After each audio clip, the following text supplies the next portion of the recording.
اقبال اہل بیت کے حضور ایک ایسی دل پذیر تحریر سے عبارت ہے جس میں علامہ محمد اقبال کا اہل بیت کے حضور عقیدت سے آراستہ کلام شامل ہے، اور جس سے ان کے اسلام کے احیاء کے حوالے سے، دین کی بقا کے حوالے سے ہمیں اہتمام کے ساتھ آگہی میسر ہوئی ہے، اور اس کے ساتھ ساتھ تفاخر محمود گوندل کی دل پذیر تحریر نے اسے مزید آشکار کیا ہے۔ ان کی مکررانہ گفتگو کے ہم پہلے ہی فقیر ہوئے ہیں، لیکن اقبال اہل بیت کے حضور کی تحریر نے ہمیں مزید ان کا اسیر کر دیا ہے۔ مجھے یہ اعزاز بھی حاصل ہے کہ میرے حصے میں جو کتاب میسر آئی ہے، اس کے 6 صفحات طباعت سے آراستہ ہونے کی بجائے شفاف ہیں اور ہر قسم کی بلکہ کسی بھی قسم کی تحریر سے مبرہ ہے۔ یہ بھی شاید کوئی مصلحت ہو، لیکن میں بھی ہار ماننے والا نہیں تھا، سو نسیم سحر سے عاریتاً کتاب لے کر وہ بھی صفحات پڑھ ڈالے۔ جس طرح ڈاکٹر عبدالقدیر خان موصوف نے حسن انداز تکلم بلکہ حسن اخلاق اور ادبی انداز تکلم کے معترف ہوئے ہیں، جس طرح ڈاکٹر عبدالقدیر خان موصوف کے حسن انداز تکلم اور حسن اخلاق اور ادبی انداز تکلم کے معترف ہوئے ہیں، میں بھی معترف ہونے کے ساتھ ساتھ مرعوب سا ہو گیا ہوں۔ خواجہ غلام قطب الدین فریدی نے کہا ہے کہ تفاخر صاحب جہاں آبروئے قلم کو جانتے ہیں، وہاں آداب عقیدت و محبت سے شناسہ ہیں، جس کا رنگ ان کی تحریر میں نمایاں ہے۔ پروفیسر ڈاکٹر ہارون رشید تبسم صاحب نے کہا ہے کہ ایک سچے مسلمان کے نزدیک اہل بیت سے محبت رب العالمین کی محبت کا حصول ہے، ورنہ ایمان مکمل نہیں ہے۔ اسی محبت پر زندگی کی عمارت مستحکم ہے۔ میں سمجھتا ہوں پروفیسر تفاخر محمود گوندل کی ذات بھی محبت کا استعارہ ہے۔ آغا شورش کاشمیری کے فرزند آغا مشہود شورش نے کہا ہے کہ گوندل صاحب نے سر سید احمد خان، مولانا ابوالکلام آزاد، مولانا ظفر علی خان کے سلسلے کو قائم رکھتے ہوئے آغا شورش کاشمیری کے بسائے ہوئے قلم کی جولانیوں، حشر سامانیوں اور جرت و اثار کی قربانیوں کو اپنے قلم و کرتاز سے زندہ کیا ہوا ہے، اور اب تو سونے پر سہاگا کہ اقبال کے کلام کو اپنی تشریح و تحریر کے ذریعے عوام الناس اور علم و ادب کے گہواروں تک اپنے منفرد انداز اور جداگانہ اسلوب کے ساتھ پہنچانے کا عزم اٹھایا ہوا ہے، اور وہ اس میں کامیاب بھی نظر آتے ہیں۔ ڈاکٹر فضیلت بانو کا یہ خیال کس قدر درست ہے کہ اقبال کا ادب آموز جذبہ اور گوندل صاحب کا عشق آگین کلام ان کے قلم سے نکل کر بارگاہ اہل بیت میں سرمستی اور رانائی کا ایک جامع حیات معلوم ہوتا ہے۔ بلا شبہ ہم سب بلکہ علم و ادب کے ادارے علامہ اقبال کو فارسی شاعر، پاکستانی شاعر، قومی شاعر، صوفی شاعر اور آفاقی شاعر کو درست سمجھتے ہوئے آئے ہیں، مگر کوئی بھی اس شدت سے انہیں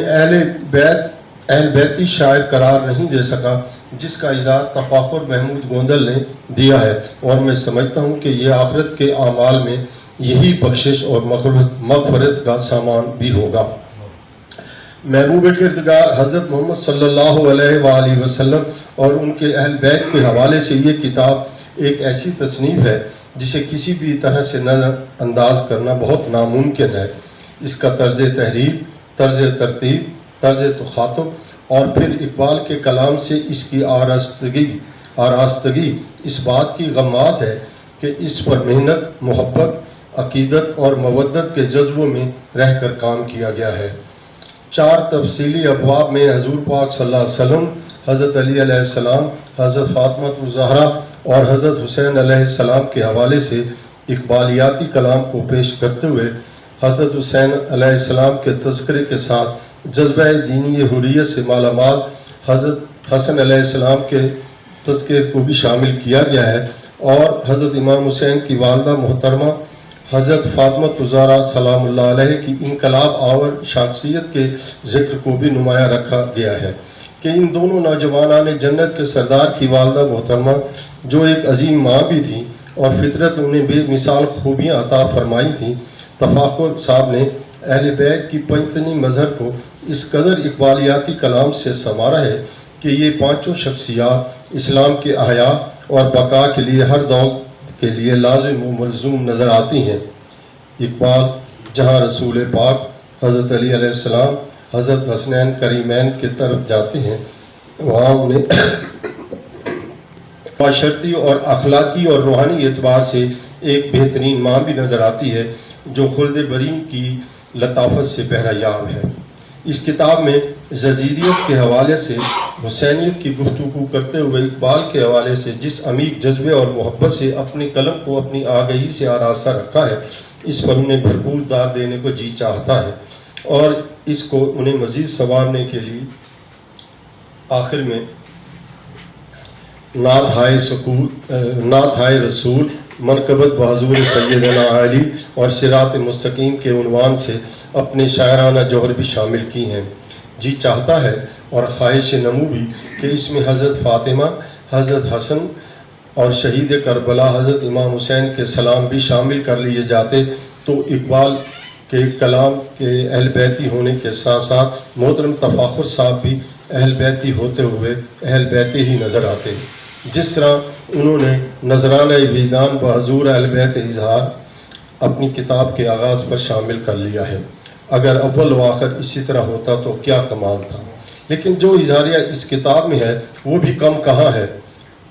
کیا ہوا کہ اگر علیہ السلام کی بجائے رضی اللہ تعالیٰ سے عبارت یہ کتاب مرصع ہے، ہم آئندہ اس سے بھی آگے کے طالب ہیں۔ بلا شبہ اقبال کی فارسی شاعری ان کی اردو شاعری سے زیادہ اہم ہے اور تفاخر صاحب نے کمال محنت سے تشریح و ترتیب میں اس پر روشنی بھی ڈالی ہے، اور ڈاکٹر عبدالغنی کے بقول اقبال کے کوہ فن کی بلند ترین چوٹیاں دکھائی دیتی ہیں اور یوں ایک تناسب کے ساتھ ساتھ اپنے گرد و پیش کی اوپری چٹانوں میں خود بھی نمایاں نظر آ رہے ہیں۔ ان کی تحریر میں ارتکاز ہے اور فکر بھی۔ یہ فکر و ارتکاز کا مرکب ایک زبردست توازن کا کرشمہ ہے اور یوں ان کی تحریر میں فکر و فن کی یکسویت پائی جاتی ہے۔ خدا کرے کہ تفاخر صاحب کے اندر مواد و حیت اور موضوع اور اسلوب کی آمیزش ہمیشہ قائم رہے اور اقبال کے نقطہ نظر کے ساتھ ساتھ اہل بیت ابلاغ کو وہ اور اجاگر کر سکیں۔ میری دعا ہے کہ تفاخر محمود گوندل ارادت، محبت اور عقیدت کے ساتھ ساتھ دربار رسالت میں مودت کے جذبوں سے بھی ہمکنار ہوں۔ وما علینا الا البلاغ۔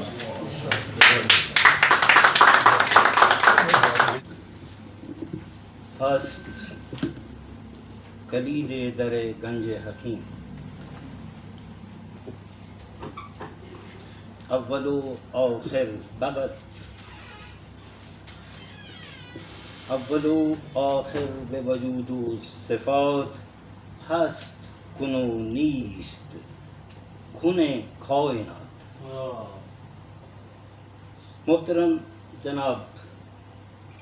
ڈاکٹر فرحت صاحب و آج کی اس تقریب کے نوشہ جناب تفاخر محمود صاحب اور تمام اس مسند پر تشریف رکھتے ہوئے راولپنڈی اور اسلام آباد کے شعر و ادب کے درخشندہ ستارگان، خواتین و حضرات، آپ سب کی خدمت میں السلام علیکم۔ بندہ مظفر علی کاشمیری فارسی زبان کا ایک طالب علم، میرے لیے آپ سب کے محضر میں حاضری باعث فخر و مباحات ہے۔ یقین جانیے مجھے جس کرسی پر جناب ڈاکٹر فرحت عباس صاحب نے بیٹھنے کا امر صادر فرمایا، میں جانتا ہوں کہ یہ میرا مقام نہیں ہے، بلکہ ہرگز نہیں۔ مجھے تو سامعین اکرام آپ سب کے ساتھ بیٹھنا چاہیے تھا تاکہ میں جناب تفاخر، جناب ابرار حسین صاحب، جناب ڈاکٹر چغتائی صاحب، محترمہ سمینہ جیسی اہم شخصیات سے مستفید ہوتا ہے۔ دوسرا یہ ہے کہ جناب تفاخر محمود گوندل جو ہم سب کا افتخار ہیں، اور جنہوں نے طلاقت لسانی کے زیر عنوان کتاب لکھ دی ہے، ان کے حضور، ان کی وجود طبع برکت کے ہوتے ہوئے کوئی سخن ادا کرنا ڈر لگتا ہے، زبان گنگ ہو جاتی ہے۔ ماہ رمضان کے آخری عشرے میں ڈاکٹر فرحت عباس صاحب کے ہاں افطاری کرنے اور ان کے نمن خاروں میں شمولیت کرنے کا شرف حاصل ہوا۔ ڈاکٹر صاحب نے اس روز مجھے جناب تفاخر محمود صاحب کی خوبصورت کتاب اقبال اہل بیت کے حضور جو ہے وہ پیش کی۔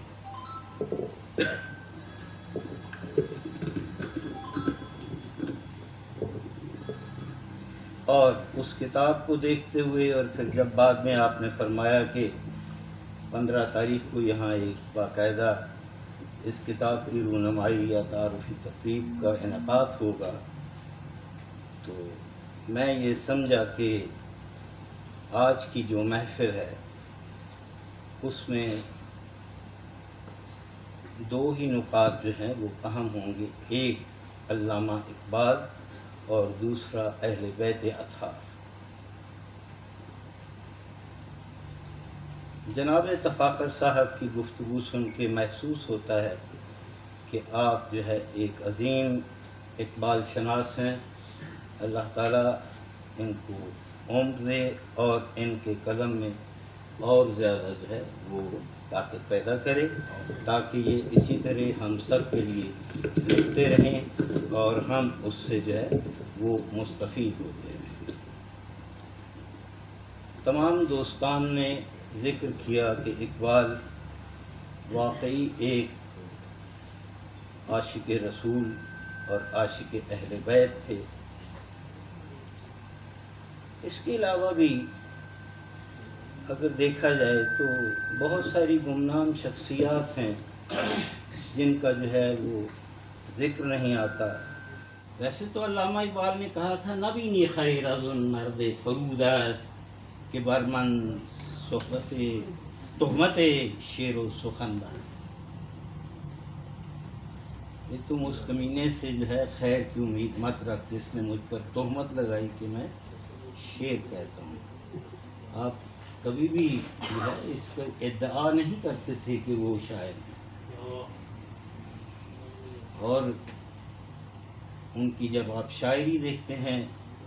تو سراسر قرآن حکیم ہے۔ آپ نے فرمایا کہ گر تمی خواہی مسلمان زیستن نیست ممکن جز به قرآن زیستن۔ اور اس کو ذرا سا تھوڑا سا ہم دیکھیں تو چونکہ علامہ اقبال مولانا روم کو اپنا مرشد معنوی